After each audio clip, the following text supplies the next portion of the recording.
The squirrel. It's funnier with the squirrel. Oh, I love it with the monkey. Because that's the big only joke. got 5 versions of that one. He's 4 and 14-year-olds, just 10 years. Just 10 years. You're egocentric at that time, and they're always hungry. You ready, Chief? I am hungry. All right, I'm going to call tonight's meeting of the Logan Municipal Council to order. It's May 21st. Thank you to those who are here in attendance. And I will now turn the time over to Chief Simmons, who's going to speak to us because it was Police Week last week. That's right. It was National Law Enforcement Week. I wish they'd change it to National Peace Officer Week. That's what we're trying to emphasize is the word peace officer. Law enforcement's a part of what we do, but it's not everything that we do. So thank you, Amy, for this opportunity, and to the City Council and Mayor. Last week, it's a week that we take the time every year to honor the officers who have fallen. Thus far in policing in total, we've lost 26,619 officers since policing began in the United States. That's about half of what we lost in Vietnam War during all the years of that. We've lost 1,800 officers just in the past 5 years. That's a significant percentage of that 26,000. Thus far this year, we have lost 59,000. So, I'm sorry, 59, not 59,000. So we started off last week with a flag ceremony at 9 a.m. just outside our city building here. I attended Paul Lamont's viewing up in North Logan. He was the very first police chief of North Logan. He passed away in his 80s. And then, of course, we had Sergeant Hooser from Santa Quinn PD, who died tragically at the hands of someone else down in Santa Quinn. And so we sent a contingent down there. So that was a busy Monday. Tuesday, we had our banquet. That's a very busy time. It's a lot of preparation. It's a time for us to honor our police officers. I just wanted to, I was given the opportunity to speak. They always want to hear from me, and I hate it. I wish we'd talk to somebody else. But there was one little paragraph I wanted to read from that very night, especially given that the very next night we had some very critical incident that took place here in Logan. I said, this profession of peace officer takes a toll, and downtime is necessary to try and recuperate physically, mentally, and emotionally from the demands, the trauma, and unique and sometimes horrific experiences imposed upon you. You are very often, talking to the police officers, exposed to events and actions that most won't suffer in a lifetime. You are resisted, spit upon, head-butted, sworn at, threatened, criticized, second-guessed, falsely accused, denigrated, maligned, rebuked, assaulted, and even forgotten, yet you are here, always ready and willing to serve, protect, and defend sometimes the very people who oppose everything that is dear to your heart.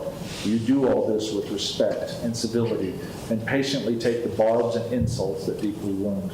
So we talked about that a little bit in my talk on Tuesday night. Of course, Wednesday night, I was on the radio program for the people. The mayor was out of town, so I got the great opportunity to talk on the radio, which is a trauma in and of itself. And then I was advised by the radio personnel that this critical incident had occurred here in Logan, which we are not used to. We are not, thankfully, we do not have these types of incidents in Logan very much. I think the last one occurred, I want to say, 8 to 10 years ago. So we live in a wonderful community here, but with growth will come more and more of these types of incidents. I just want to commend the officers, both present, those who have retired and hopefully are living a very long life, and those, of course, who gave their lives in defense of our community and in defense of our Constitution of the state of Utah and also of the United States. Our officers acted with great courage and bravery in this critical incident. All the facts will come out. It's in the hands of the county attorney and their great detective team, which is exploring every facet of it. But I'm very, very, very proud of this department. I'm very proud of the officers who were part of that critical incident, and I couldn't be more pleased to call them friends and family. Will you please join me in the pledge of allegiance?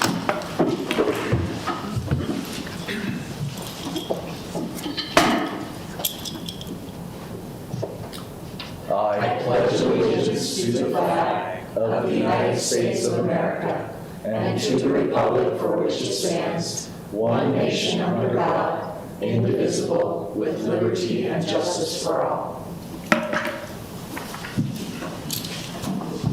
Thank you, Chief Simmons. And please extend our gratitude to the department. I know we had a meeting last Tuesday and we're not able to attend the banquet, but we too are very grateful for the service that they all provide to our community in keeping us safe and bringing us peace. Thank you for choosing. All right, thank you.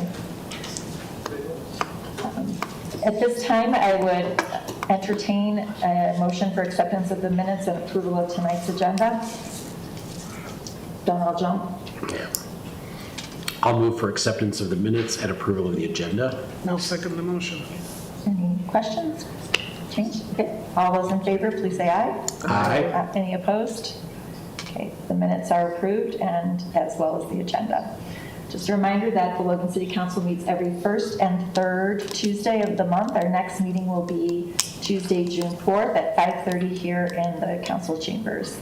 At this time, we always open up our meetings for any questions and comments for the mayor or the council.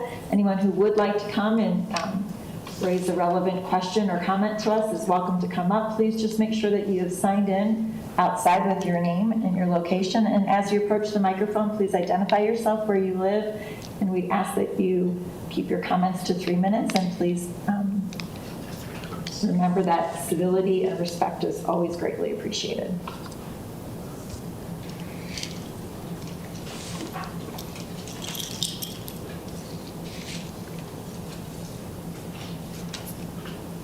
Josh from Logan.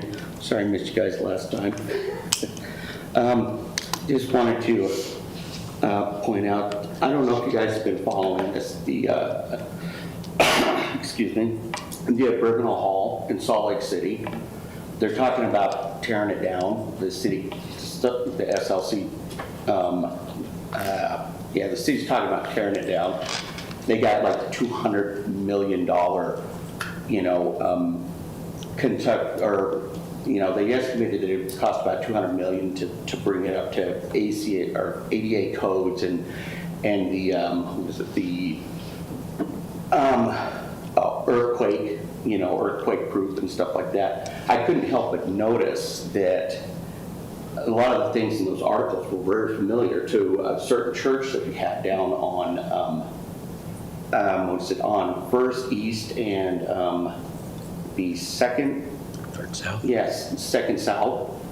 They're kind of using almost the exact same types of things to try and get that, out of there. So this is kind of a reminder that when it comes to developers, especially in Utah, I've noticed this, developers aren't friends of the city, and they're not friends of the people. They're out there for one reason, and that is their profit margins. They don't care who they have to screw over, who they have to pay off. They are not friends. I mean, maybe in the past, developers, had a conscience, but from what I've seen in the last, 5 years here, they don't care. So just a reminder. Thanks. Thanks, Josh. Thanks, Josh. Anybody else? Okay, seeing nobody, I will move it back to our agenda. Mayor Daines, you have, I know, one item to report. I do have one item. We would like to thank Royland Croshaw, who is a member of our Planning Commission. He's served for nearly 8 years and done an excellent job. He is stepping down, so I just wanted to let the council know, and maybe in a public meeting, just report that there will be a vacancy on the Planning Commission. It is a commitment. That group meets twice a month. You typically have a lot of homework. But anyway, we're looking for volunteers who might be interested. We go through an interview process. So council members, if you know of anyone you'd like to submit a name, or if the public, if there's interest from those listening, send me an email and let me know why you're interested, or if you send me names, I can reach out to people and we'll work to refill that position. So we have a full complement again. But again, you really, it's a great service to our community. And you get to take bus tours. Yes. And get free dinner. Thanks, Mayor. And Thank your email address is on the website, correct, if people want to know how to reach you? It is indeed. Thank you. Okay, thank you. All right, we will now turn to council business. Jeannie, do you have an update on that twice-a-month planning commission that now has an open position? Actually, I didn't know that they had an open position, but Royland has done a wonderful job and has been especially important because he was a contractor and he had a lot of experience in that world, and so that was very helpful, I think, as they deliberated. They haven't met. They don't meet till Thursday. This is one of those odd months where Well, and they actually had one meeting. I mean, they've been so busy lately. They had just one haven't canceled. They They had one generally don't canceled. cancel meetings, but they had one with no agenda. Right, and so and this one is coming up. Okay, so we'll hear about it on June 4th. So the third Tuesday is the second Thursday. Gotcha. So, or fourth Thursday or Foibles. something like that. Foibles of the calendar. Yeah. All right, thanks. So now we'll turn to our board and committee reports from our council members. Would you like to go first, Councilmember Johnson? Sure, definitely can. Bunch of different things going on that I went to in the past couple of weeks. I think the first one was we had Bike Week last week that went well. They had a lot of participants come by and stop by the fueling stations and did some giveaways. I don't know who won the giveaways, but Bike Week went well, and we appreciated the city. I know the BPAC committee was very grateful to the city letting BPAC use the plaza. Grateful to the city. The city sponsored the Yes, event yes. So in conjunction with BPAC, but it Thank was you. sponsored by the Yeah. city at that location. thank you. And then we did do a CMPO, Safe Streets for All, and a few of us were there. You know, Jeannie was there. It was just Jeannie. Yep, Jeannie, me, and the mayor went. And that was great. That was 2 weeks ago, a week ago, last week. Last week. Last week. It's all a blur this time of year for me. Summer comes up quick. But it was great to meet with a lot of the other elected officials from other cities and go through CMPO's Safe Streets for All plans and kind of some of the grants they're looking at doing and go over some of the studies that UDOT and CMPO have for street safety in Cache Valley. So hopefully we see a little bit more with that in the future. Audit committee was canceled again, so we didn't meet, but that's okay. I think that was half my fault. I've had a rough schedule. And then the rec center feasibility study is still moving forward. At this point, I know the county is supposed to vote on that on Tuesday, a week from today. So if people are interested in that, they can reach out to their county representatives if they were interested in the feasibility study for the rec center. And I think there's also surveys. there's a survey out, yes, that I think you shared, and I've shared on my Facebook. I think it's being shared around if people are interested in that survey as well. I don't know if there's an official place to access. It's kind of an unofficial survey. Yeah. So, but that's everything I've done the past month. Sounds busy. Thanks. Thank you. The next up. Sure. To Sharon? Yeah, so I got to attend the Light and Power board, and we were informed that about 2 resolutions coming. I think one of them actually already came, and it was about the prepaid power transaction structure, where there's some money that moves around. The arbitrage. Yes. It had a nice chart. Yes, nice chart, for sure. So, a couple of resolutions that are involved with that. The sediment cleanup in, is it Second Dam? Second down. Second Dam is almost done. Good too. And they gave us the numbers of how many tons of stuff has been moved out, but I don't remember. But It was twice as much as they anticipated. Oh, really? Yeah, that's why they had to change it was double the Yeah, it was amount. double, just from last year. Yeah. Because we had so much runoff. Yeah. there is slightly positive outlook on energy prices versus previous years and the volatility of them. So positive in the sense of hopefully not changing so crazy like they did. I also got to attend the public art meeting, and it was mostly about the murals that are going to be at the alley by somebody's attic, and also the mural at 260 North and Main. And so they're looking a little bit more into how to make those proper to the areas and the topics of the art itself. And then the library board, one just met last night. Numbers continue to be very impressive. Everybody seems to still be very excited about the new library, so lots of signups and lots of circulation and items that checked out. And they're looking into the possibility or what it would take to potentially open it on Sundays, at least for a few hours. So they're looking at that. So for now, it's just looking into it. Exploring. Exploring, yes, exploratory. Yeah. Oh, the terraces are finished at the library, so people are able to. I walked over today, the plantings look beautiful. So, Were the doors open? yeah. I was at a lunch last week and the doors were locked and so you couldn't go out on the patio. The signage says, depending on weather, but anyway, there were people using it today, and I Good. walked out myself. Good. Yeah, that's it. Right, so we were talking about this before the meeting. Ernesto and I overlap on both the public arts and the library, so I don't have to say anything because he just covered it on those two. Economic development did not meet, and the local homeless council met 2 weeks ago. We do have funding coming to our area that's going to a variety of different nonprofit organizations. They're all 3-year agreements, and so hopefully we'll make some progress on helping those that find themselves unhoused in our community, including some street outreach opportunities so that we can hopefully address issues with individuals prior to them becoming more problematic. And then Hillcrest did have its neighborhood council meeting this past month. It was pretty well attended. It's always good to see, and we're grateful. Community development, Aaron Smith gave us an update on the Hillcrest neighborhood plan. So if anybody's interested in reviewing that, you can find that on the city website. So that is my report. So none of you guys Good talked reports. about last Thursday. The employee lunch. luncheon. So one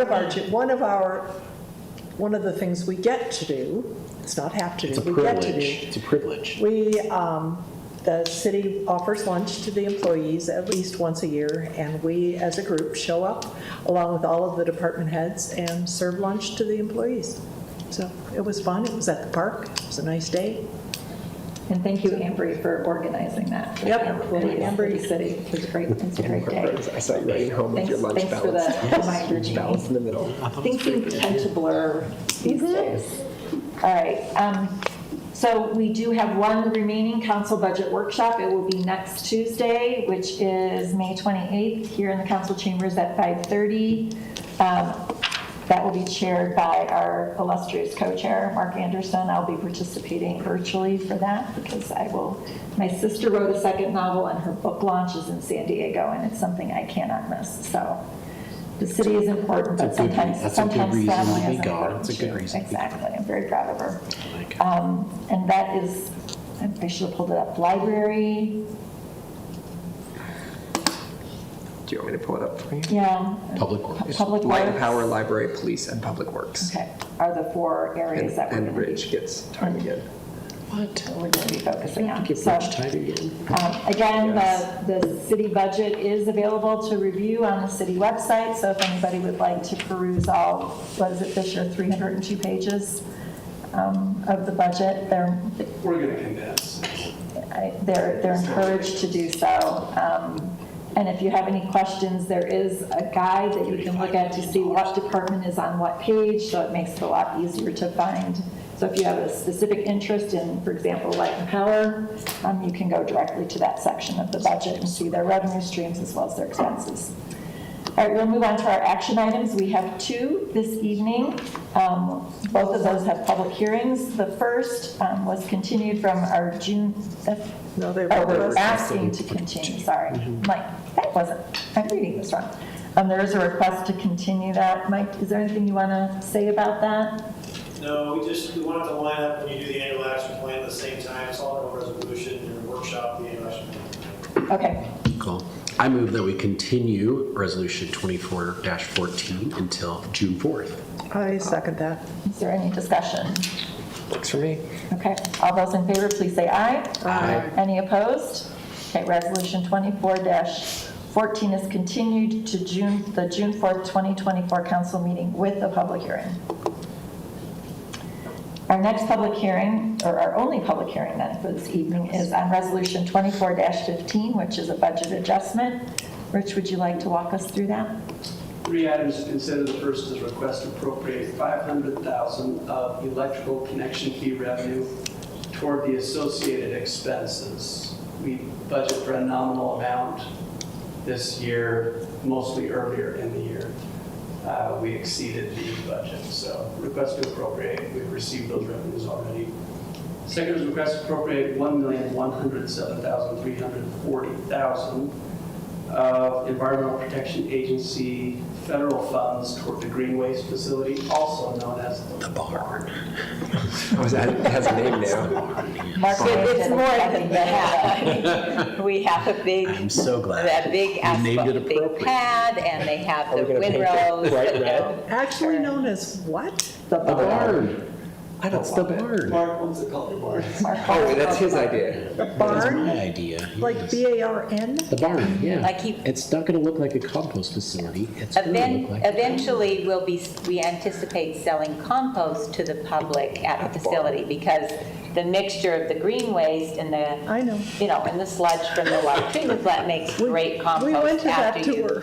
Yeah, after it's been, composted with windrows and turned and all that. Can we do a- But you have to Feed it have, to a you have to have a location to be able to sell it. So Mark has suggested a barn.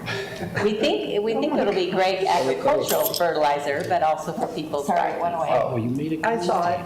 Just a picture of the red barn. I know. That's like a classic red barn. This is the first phase of the grant. Can I submit this to the public We'll record? bring forth the remainder once the EPA has approved the design Well, and was it? release the funds.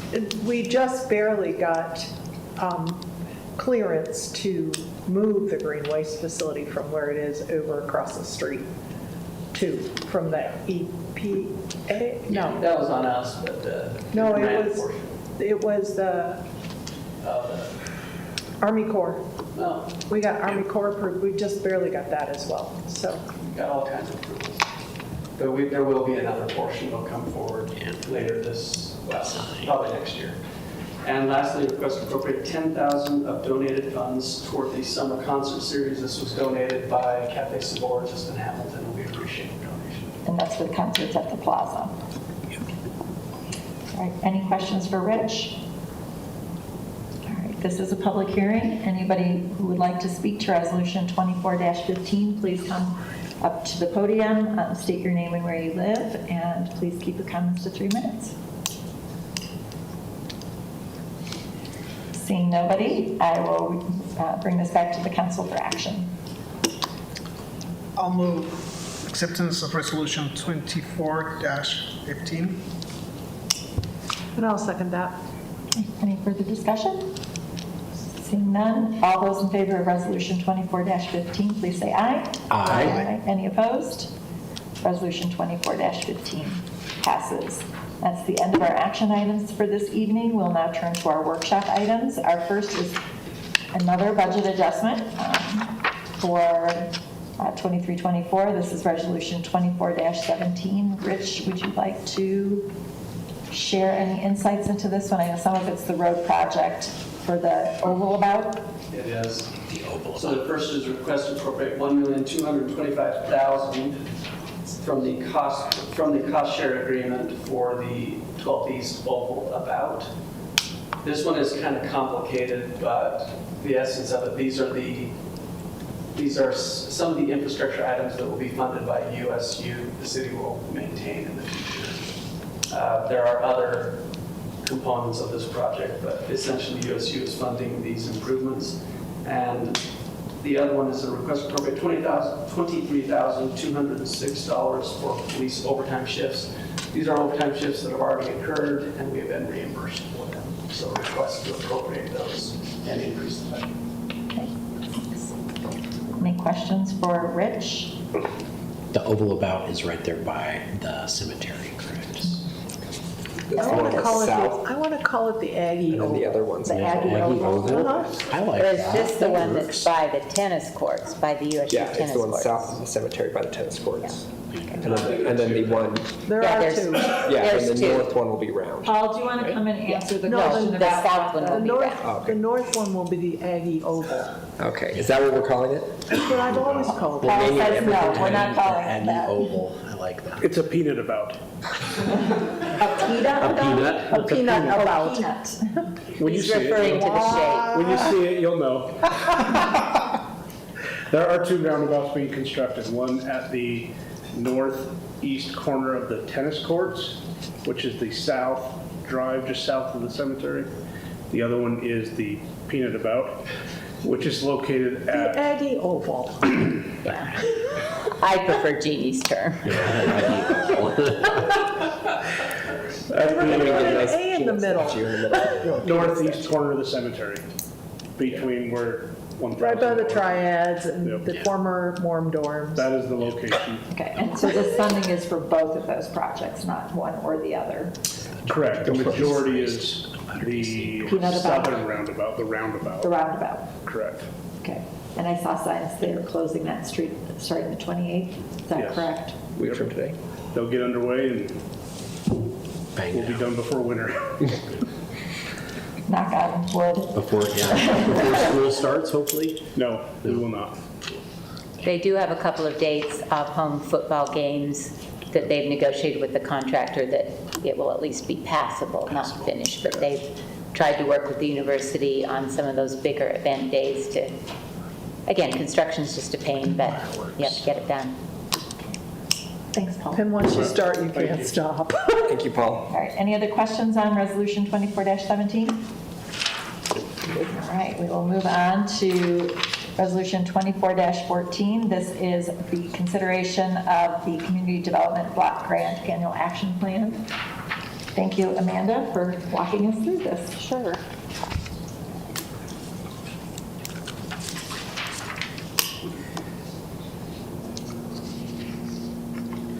Okay, this is the funding recommendations for the Community Development Block Grants 2024 Annual Action Plan.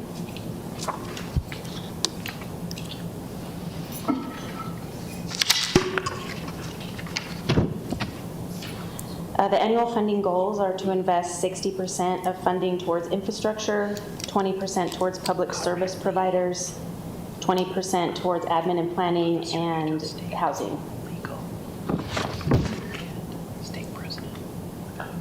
The funding estimate for 2024 is $556,595. The steering committee is recommending the funding of 7 infrastructure projects, 3 of which are designated as receiver projects to receive any additional funds awarded by HUD or any funds that are left over from completed projects. 2 public facility projects, a housing project, and administration costs. And so the first infrastructure project is the 600 East, 900 to 10th North Sidewalk project that will install a new section of sidewalk along 600 East and 2 ADA ramps on the northwest corner of the intersection. Next is the 900 North, 400 East project. It will install a new section of sidewalk along 900 North and 400 East and 2 ADA ramps in the intersection there. The 600 North, 400 to 600 West project will install new sections of sidewalk along 600 North and 600 West, 2 ADA ramps at the 600 West corner, and 2 at 500 West. The 700 East, 500 to 600 North sidewalk project will install a new sidewalk along 700 East, with 2 ADA ramps at 500 North and 1 at 600 North. The 500 North, 400 to 585 West project will install new sidewalk along the north side of 500 North and new curb and gutter along the south side. 200 west, 500 to 600 south. We'll install new sidewalk along 200 west and 2 ADA ramps at the corner of 500 south. 500 west, 290 to 500 north. We'll install new sidewalk along the east side of 500 west and new curb and gutter along the west side with new ADA ramps on all the corners of the 300 north and 400 north intersections. And then for public facilities, the Merlin Olson Wildlife Mural is requesting $20,000 to contribute towards a mural featuring a native cutthroat trout that will be painted inside the 200 East pedestrian underpass at Merlin Olson Park. Sunshine Terrace is requesting $20,000 for a new commercial oven that will be permanently installed in the kitchen at Sunshine Terrace. Neighborhood Nonprofit Housing Corporation is requesting $24,000 to cover their administrative costs on the Neighborhood Improvement Program, Phase 8, which will provide needed repairs to 10 Logan homes up to $20,000 per home that will be funded by a grant through the Federal Home Loan Bank. And then 111 will go towards administering the CDBG program for 2024 project year. And that is it for the projects. Any questions?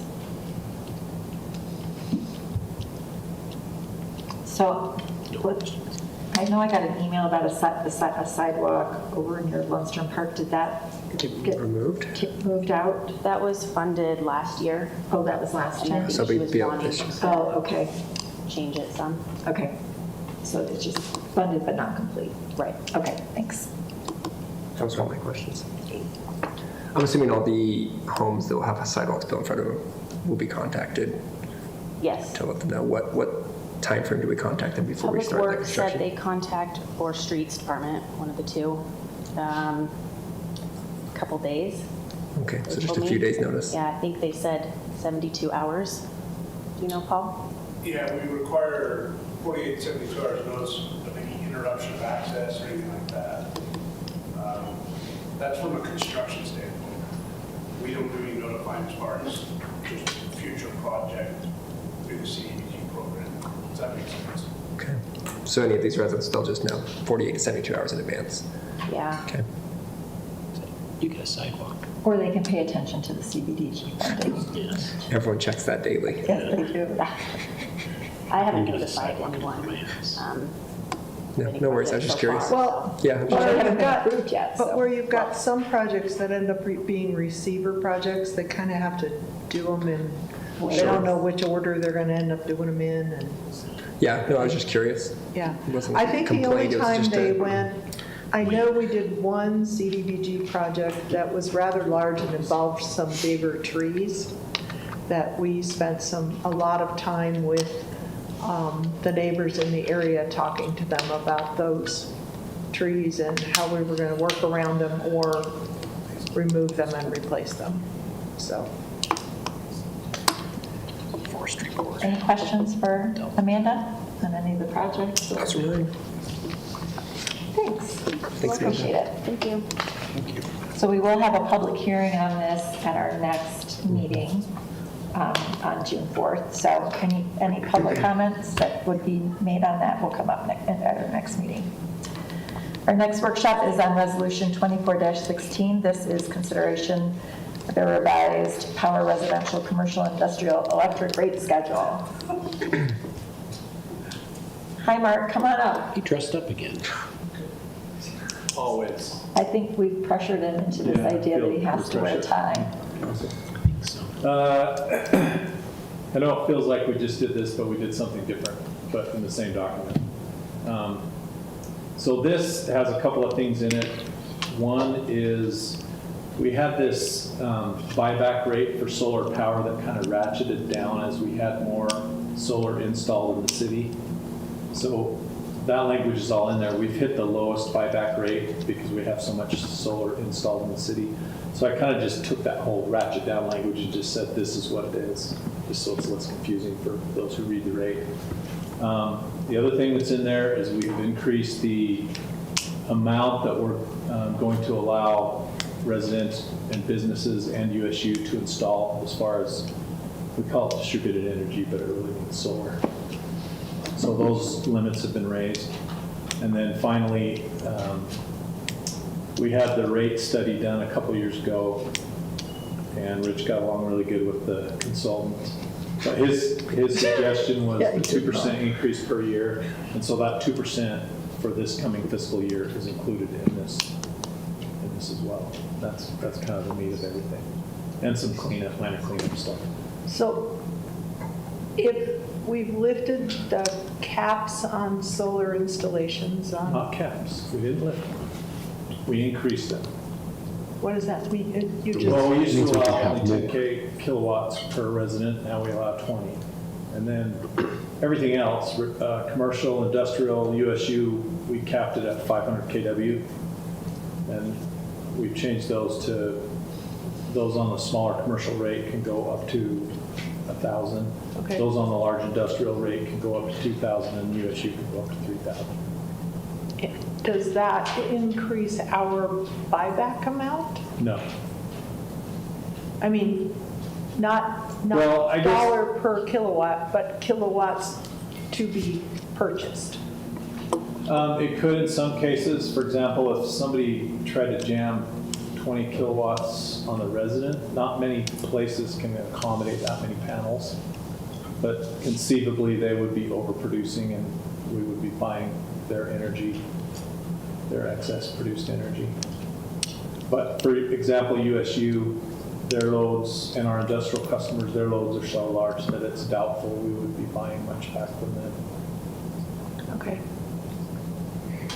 And we're also increasing the meter pricing, correct? The monthly meter, the way I'm reading this. it's Well, going from yeah, that's how 668. we've accomplished the 2% 2%, increases by okay. just, we didn't change the energy rate, we changed Changed the the meter rate. customer rate per month. Okay. From $6.50 to $8. Okay, so that's what people will see on their bill, will be that it's not going to be a per unit, it's a flat monthly. Right. $1.50 more.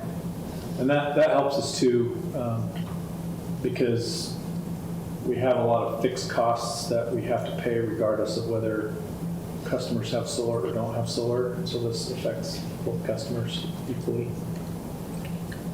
Makes sense? So that increase from 650 to 8, that's not, did you say 2%? That will, overall, of all the residential rates in the city, that gets us about 2% more revenue from the gym lob giant houses to the little houses, wherever, you know what I mean? It's going to be different for different homes. For example, if somebody's got a power bill of $60, that's more than a 2% increase. But if somebody's got a $200 bill, then that's less than a 2% increase. So it's an overall 2% Yeah. increase, not a per customer 2% Correct. increase. Okay. Or they are on their consumption, so it's on the flat fee. With the excess energy purchase, how do our rates compare with the buyback to comparable You know, municipalities across the they state? are all over the board. I mean, Sure. for example, Hurricane pays their customers about 3.5 cents. We're paying around 8.5, I believe. Okay. Some cities are still on the old net metering program, which means if you overproduce it, the city holds it, and then when you want it, they give it back to you. Sure. We don't like that because that's very cost ineffective for us. I can't even name the different. But we're somewhere in the middle. Yeah. I mean, we're not. Do you know We're what- not high or low. Do you know what Rocky Mountain does? Their buyback is pretty low for new customers, but they grandfathered a bunch of net metering customers in that are enjoying pretty nice benefit there. I don't know how many of you were here, but we held a public meeting and we had a mediator come in and we talked about how best to do our solar rate, and this is kind of the rate that, and the solar providers generally liked it. I've had a few of them say, we can work with this. In fact, I think it's good enough that we still are just inundated with solar salespeople in the city, so let's be fairly friendly. Knock on my door all the time. And we're just going to the one flat rate Yeah. from now on, essentially. Okay. Other questions for Mark? It's just the Correct previous me if 10 I'm years wrong. weighted. What's That average rate- cost, 1.5 cents, Wasn't that, which I think is smart. Just kind of it's tracks gone up since what it'll be. you guys started buying back solar energy, right? From overproduction. I think you're referring to our, so the first year we just said 8.5 cents, and then we said it was going to be 3.5 cents for this much over our blended average wholesale. Then it was 2.5 cents over our blended wholesale. Then it was 1.5. That's where we're at now. And our blended average wholesale used to be about 5.5 cents. Well, now it's up in the 65 to 70 cent range. So yes, that, Yeah. if you add that 1.5 cents on that, it is more. But,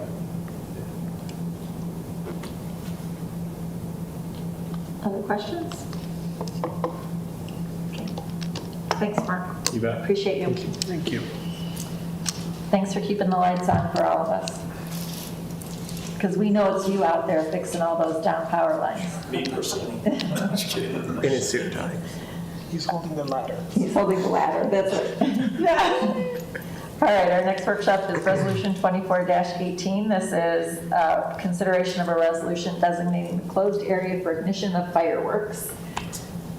Chief Thompson, would you like to walk us through this? This is something we do every year. I know, and it's very, luckily it's very similar to previous years. Okay, we're not changing the boundaries too much. Yeah, and you know, Why as don't you we know, just it's keep just them the same all super the difficult time? to predict, you know, with the weather. I mean, it's so nice and cool now, but it's hard. So probably just the main thing to highlight, really we looked at one area that had been a concern in the past, which is the location of where Mountainside Estates is now located, which is the large block on 1200 East and 1400 North. That is now being developed. Years past, we had moved the boundary down to, I believe, 12th East. This year, we proposed to move it back to 1600 East on the Logan East, Northeast border there. So essentially- around the gravel pit, that's the area you're talking about, the old gravel pit? that's Yes, being the developed? old Okay. gravel pit, Okay. yes.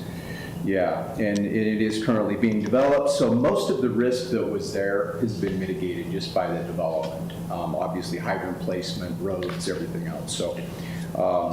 And the timing of the restriction would run from June 24th through July 25th. Obviously, here in Logan, we can only shoot fireworks July 2nd through July 5th, and then July 22nd through July 25th. So this will coordinate with when the people can start selling fireworks. Obviously, we have to post signs in this restriction, so obviously we need to get that wrapped up. I apologize, Councilman Johnson, we couldn't make the move on the west side. We can't carve out, we have to keep the boundary down major roads, so I did talk to the fire marshal about that, so. Your house cannot I'm have sorry. fireworks. I mean, I'm sorry. I guess on the public record, my defense, I don't even like fireworks, but all of my neighbors made me promise to ask. Yeah. So, And for their I sake, did it's on the ask, record that I did ask. I did ask, and the fire marshal, he's a tough customer. Now I can He's a sleep co-man. peacefully at night and not have to worry about it. Yeah, So yeah. I appreciate you considering it. Thank you. And Craig also, we did go through this. I don't believe there's a copy of this in the packet. If you really want to dig into the code, it's Utah Code 15A-5-202.5. They did make a few amendments that went into effect May 1st of this year. So that there were a few things they've actually added to some of the restrictions when these are put in place. So mountainous areas, what we would call the wildland urban interface, which is where the homes, as you know, butt into the mountain, which we've got a lot of that here. They've clarified some of those things. So, you know, reviewing this with the fire marshal office, we felt super comfortable with A, the move to 1600 East, but B, keeping everything else the same as the previous years. So when it comes, I know that there's also the ability to legally discharge fireworks at Chinese New Year and New Year's Eve as well. Does this not apply then during those times of the year? There's just not a fire danger. I mean, Okay, that's what I'm sometimes we saying. don't even Yeah. put the regulation, I mean, if July 4th, if things are still kind of green and fire danger's not extreme, sometimes we don't, enforce, we don't put it into effect until late, like the July 24th. So it kind of depends on the year. But so Mike can set off fireworks on New Year's Eve and Chinese New Year's stuff. Lunar New Year. That is one of that. Lunar New Year, okay. Yeah. Go Mike. So you could just let your neighbors know it's not a year round. I mean, there are times. Probably of won't the tell year. them. Luckily, they're probably not listening. And again, it's So- one day though. just So don't I count. thought one of the reasons that we moved the boundary on the east closer to the university was because of the fireworks show that happened at the Golf Yep, Country at the Club one country year. club. And I thought we were trying to avoid that potential because those were a lot of large fireworks. But that's still. That's still there. 1,600. That's not 1,600. That's 50, Yeah. well, Oh, you're right. 1,500 is Well, it their depends on address. where it's located on their property. Because 1,600 abuts into the country. Yeah, the entrance is on 1,500. The entrance on 15, and so they did them right in that area, right by those Right by the houses. parking lot. Yeah. Yeah, and And we so- did specifically talk about the country club. It's very possible they may be able to shoot them off there.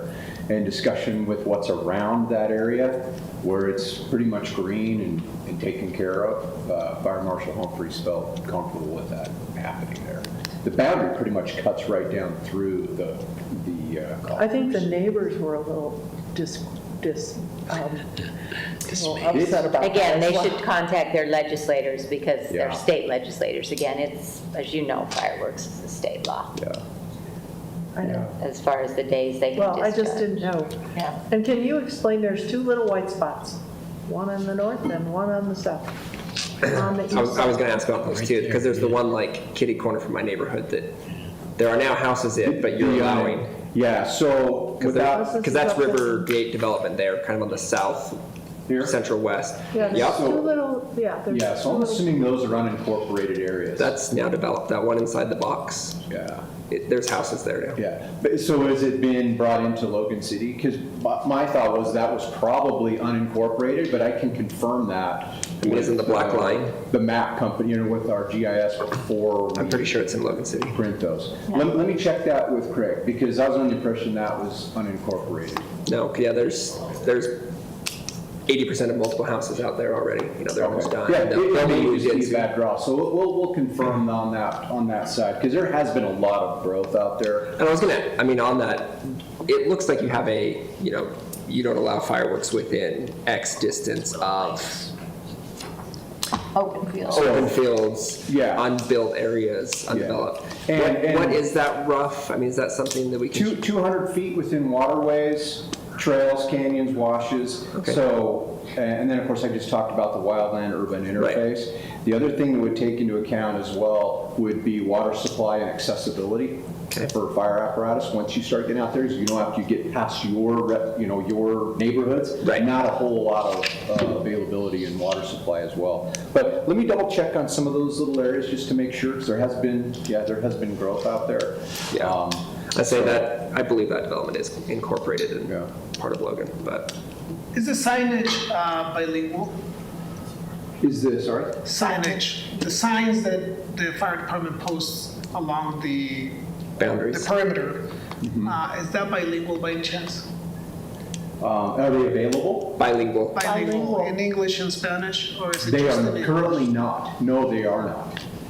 I'd encourage you to, But it's also, isn't it, I mean, It's like there's a like a firework. picture of a Yeah, firework it's, with a line through it. Yes, it's exactly what it is. Like like an exploding firework with a big firecracker. X through it. And it just says no fireworks, but we could certainly add those. Because Fire Marshal Humphreys had mentioned we need to actually make a few more with the change. And these will need to be up by the 24th of June. How would you say fireworks in Spanish? I mean, is it kind of is there's a it, couple different ways. because again, there is a pictograph as well, which I think is pretty clear. No, that's a good point. And those are usually also posted at the places where they sell fireworks, right? Yes, sir. Yes. They could have Yep, they have to be by bilingual law, ones along with the map. That for sure should be bilingual there. Yeah. at the sale points. Absolutely. Yeah, that's a good Down the point. street, just get a Yeah, picture. good That's idea, good. Ernesto. Yeah, we can absolutely do that. It's an excellent suggestion. Okay. Any other? Any other questions? Sorry, Mike. Did you have one more, Mike? I'm just shaking my head. That's right, that's right. I'm teasing. You're good. Like I said, I'll sleep better at night now, so no complaints. And Jeannie, to your question Mark, do you about have a question? No. the country club, I would say we're following the state guidelines on fire restrictions related to fire. That would be a specific restriction But we, because of a neighborhood. but we have done it in the past, and I didn't know why we switched it this year. Well, I think we made 12 all the way just for consistency. I know in we the did. past. I know we did, but why did we change it? Because I think that area now is no longer qualified underneath us, but the state guidelines for fire prevention. That area.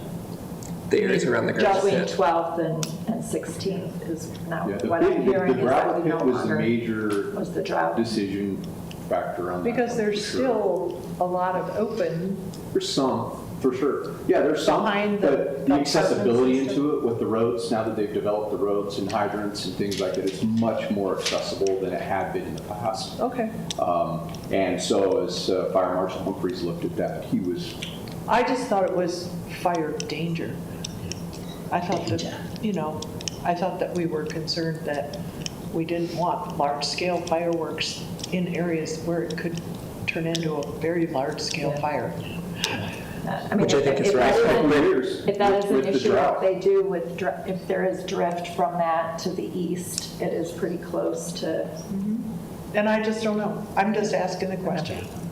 I have no dog in the fight. You get fireworks on your street. I don't do fireworks, so it's okay. You're not like Mike? No, I'm not like Mike. I don't do fireworks. remember, he goes to bed at 8 o'clock. Yeah, he does. He goes and buys the big Chief, one. can you stick around for a minute? I have a comment for you afterwards. For sure. Do you have a minute? Absolutely. Awesome. anything else?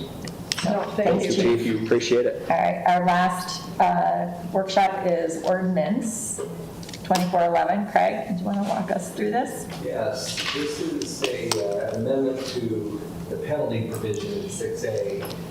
Title 6A is animal control. The penalty provision in this for 6A, any violation would be a Class B misdemeanor. We passed Title 6A in 2000, the council passed Title 6A in 2019.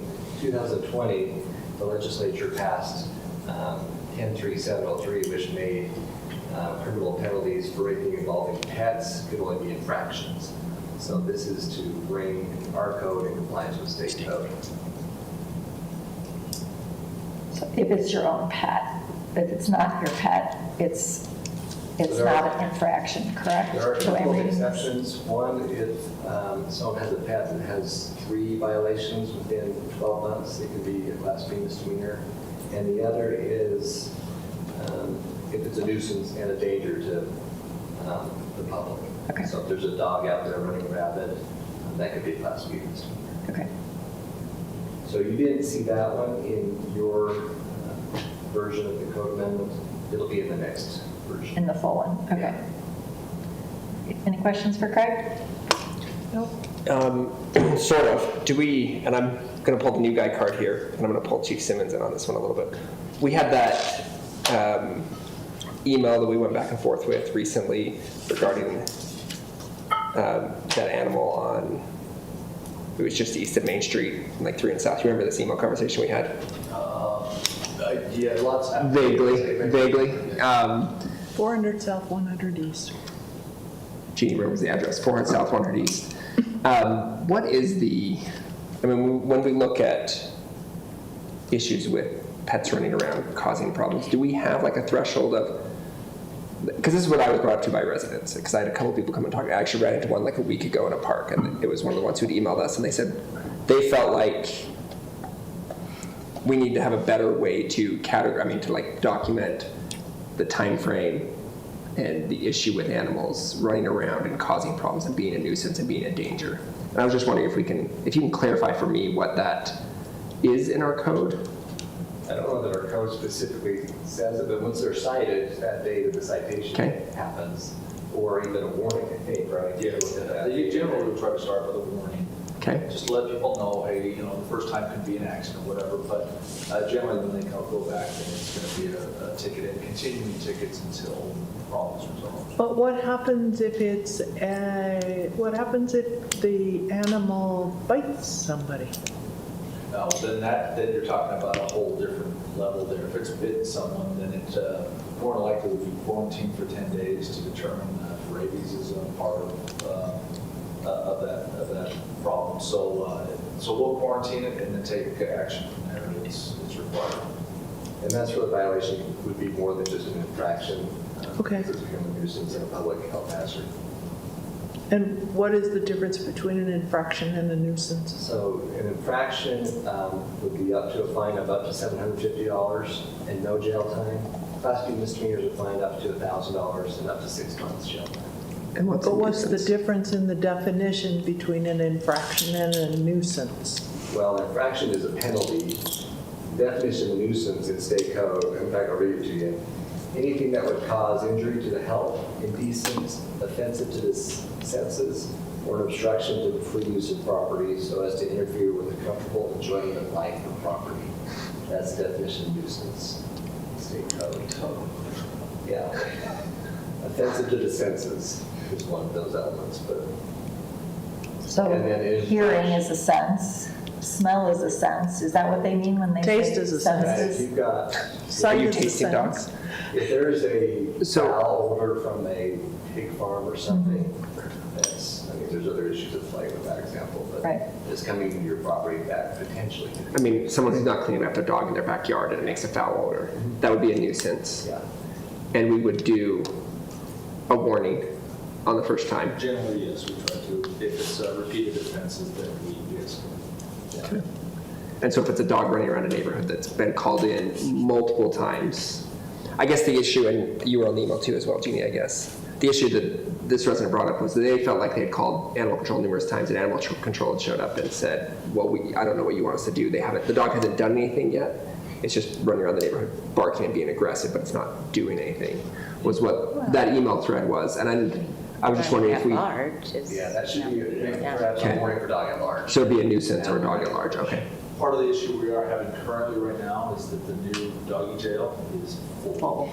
The inn is full completely. The sheriff sent me 2 messages over the last couple of weeks saying, if you can do anything other than bring them here, I mean, we'll take the most extreme cases, but please refrain until we can clear out some of these animals. But my understanding is, from reading this, that if animal control is called, an animal has been aggressive, you have an individual who's been aggressed upon,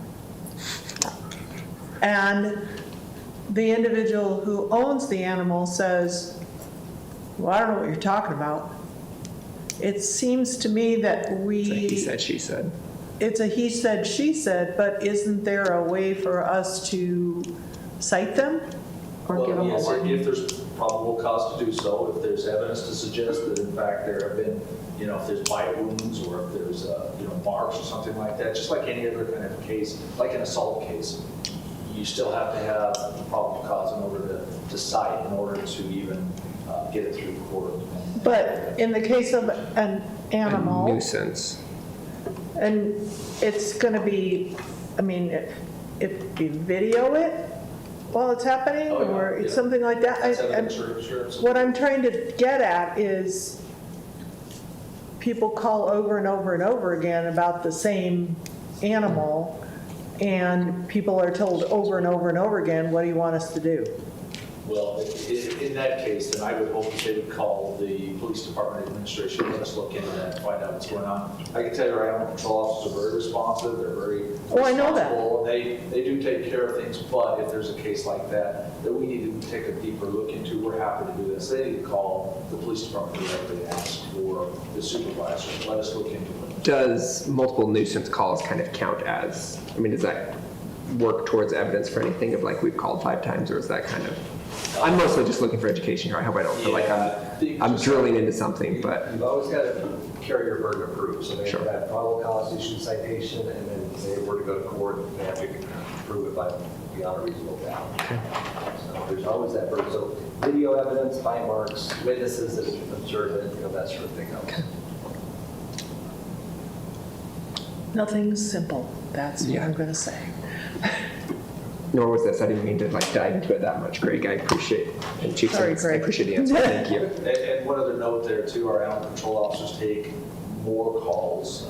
They're Sure. busier than most of our police officers, to be honest. They are run ragged, so they. I'm sure. Yeah, we can certainly. And I appreciate what they do. I wasn't trying to, Oh, I know. You know, We do. I was just Please come to us. making sure that I was clear on If what there's this a was. complaint or about Sure. the process, or somebody's not getting No, easy. satisfaction. We want to know that. I'd give my thumbs up. Anything else for either Greg or the chief? Sorry, Jeannie and I. It's okay. No, this is the place to ask the questions. Thank you, Greg. Thank you, Chief. All right, so that's the end of our workshop items. Is there any other considerations from council? I was just going to say, I took the opportunity yesterday to go out to the ribbon cutting for the new mile north on Wolfpack Way. It's a very nice road. Has a very nice roundabout at the end and a very nice roundabout in the middle that has no street going either way. So is that going to operate, you think, as a bypass to Main Street then? It will work up to the Maverick in Hyde Park. You'll have to get back on the regular highway there, but it will work up to there. I think they did a really nice job on it. It looks, it's got a very nice wide path, walking path, and it has also a blacktop biking path that connects with the rest of the path that goes all the way to Second North, or Second East, sorry. Good. So anyway, just that. Halfway. It's National Public Works Week. Is it really? It is. So if you see that public works guy out working, I know Paul already left. I should have said this at the beginning. But if you see them out fixing your roads and your sidewalks and Paul's not here. take them a glass of lemonade.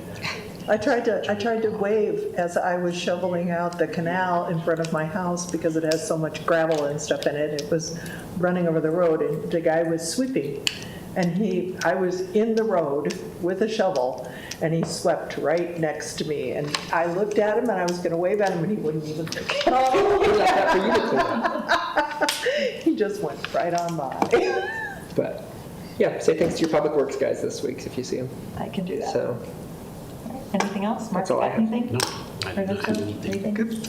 All right, seeing nothing, we are adjourned. despite all my questions. When is National Hold Your Account? That's on April